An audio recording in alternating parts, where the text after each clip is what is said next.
Seja muito bem-vindo a mais esse estudo.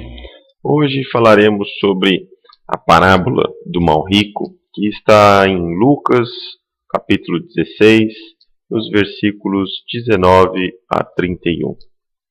E ela começa da seguinte forma: Ora, havia um homem rico, e vestia-se de púrpura e de linho finíssimo, e vivia todos os dias regalada e esplendidamente.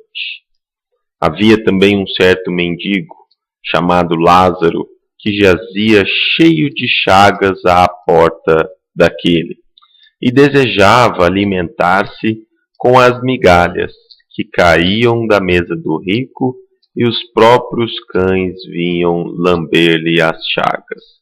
Então, nessa parábola, nós encontramos dois personagens, né? Um homem que teve em sua vida muita facilidade material, um homem que teve muito dinheiro, um homem que podia vestir-se muito bem, né? E tinha uma vida aí cheia de excessos. E também o segundo personagem era já de um homem numa situação de mendicância, né? Uma pessoa que não tinha os recursos mínimos para ter uma vida digna, e que muitas vezes aquele homem desejava, mas ele não conseguia alimentar-se das migalhas, do que sobrava, do que era desperdiçado do homem daquele rico. E ficando na rua, né? Os próprios cães vinham lamber-lhe as chagas ou as feridas que ele tinha. E aqui nós já precisamos fazer algumas considerações. O grande erro que vocês verão dessa primeira personagem, que é do homem rico, não é pelo fato dele ser rico, né? A riqueza em si, ela não traz uma perdição ou um desequilíbrio ou sofrimento. O que vai fazer com que esse homem depois sofra é porque ele viveu uma vida egoística, né? Uma vida de apego à matéria. E ele, em momento algum, ajudou a Lázaro. Então a riqueza ela pode ser vista como um talento. Só que esse homem rico, ele utilizou o talento para ele mesmo, de forma egoísta, né? Ele não multiplicou, ele não compartilhou com os outros. Por exemplo, a gente sabe que para poder manter um hospital é necessário capital. Para poder fazer uma indústria que gere empregos às milhares de famílias, é necessário dinheiro.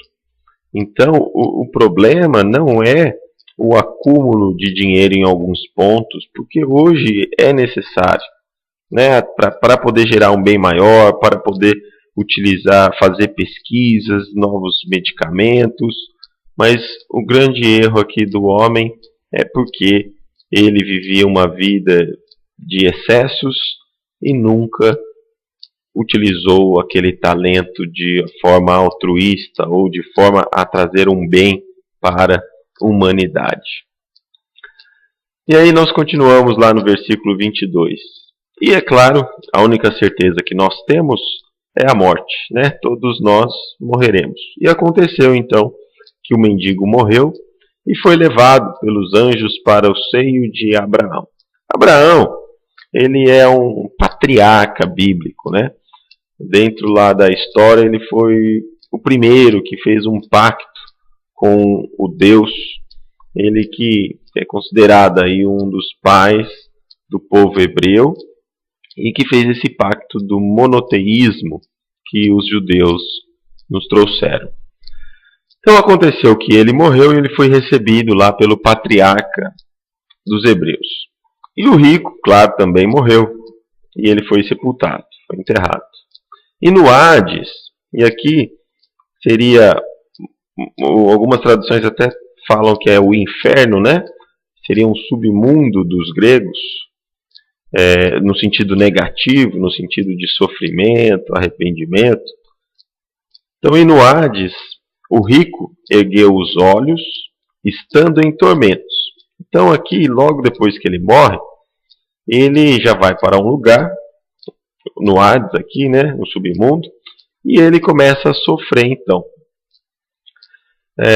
Esse tipo de sofrimento é a própria consciência da pessoa indicando os erros e os equívocos que ele teve na vida, as opções que ele escolheu na vida e que não lhe trouxeram felicidade.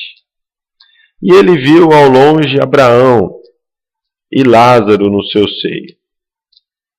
E clamando disse: Pai Abraão, tem misericórdia de mim e manda Lázaro que molhe na água a ponta do seu dedo e me refresque a língua. Então aquele homem, aqui a gente percebe que ele era alguém orgulhoso. Ele se sentia melhor ou acima de Lázaro. Porque mesmo depois lá da morte, ele acha ainda que Lázaro deveria servi-lo. Então aqui revela uma característica de orgulho daquele homem. Porque estou atormentado nesta chama. E aqui a consciência, clamando, dizendo os erros que ele mesmo cometera. Diz, porém, Abraão: Filho, lembra-te de que recebeste os teus bens em tua vida, e Lázaro somente males, e agora este é consolado e tu atormentado. E aqui eu queria fazer também um novo acréscimo. O consolado de Lázaro não é porque ele foi pobre. Na realidade, o Lázaro está numa situação de paz porque ele soube viver a vida dele com resignação, com paciência.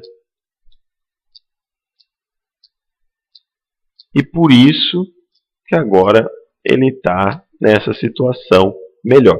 Porque Lázaro poderia aqui ter falado assim: não, isso é muito injusto, eu vou roubar o homem rico, eu vou matar o homem rico. Mas ele soube fazer do máximo possível para reverter aquela situação. Aquilo que ele não conseguiu mudar, ele soube aceitar, também com fé. E é por isso, então, que ele está colhendo esses frutos. Não pelo fato somente de ter sido pobre, porque o comportamento dele poderia ter sido contrário às leis divinas. E além disso, Abraão continua falando: foi estabelecido um grande abismo entre nós e vós. Ou seja, havia uma separação moral muito grande entre eles, a fim de que os que queiram passar daqui para aí, para vós, não poderiam, nem tampouco os de lá passar para cá. E disse ele: rogo-te, pois, ó Pai, que o mandes à casa de meu pai, porque eu tenho 5 irmãos, para que lhes dê o testemunho, a fim de que não venham também para este lugar de tormento.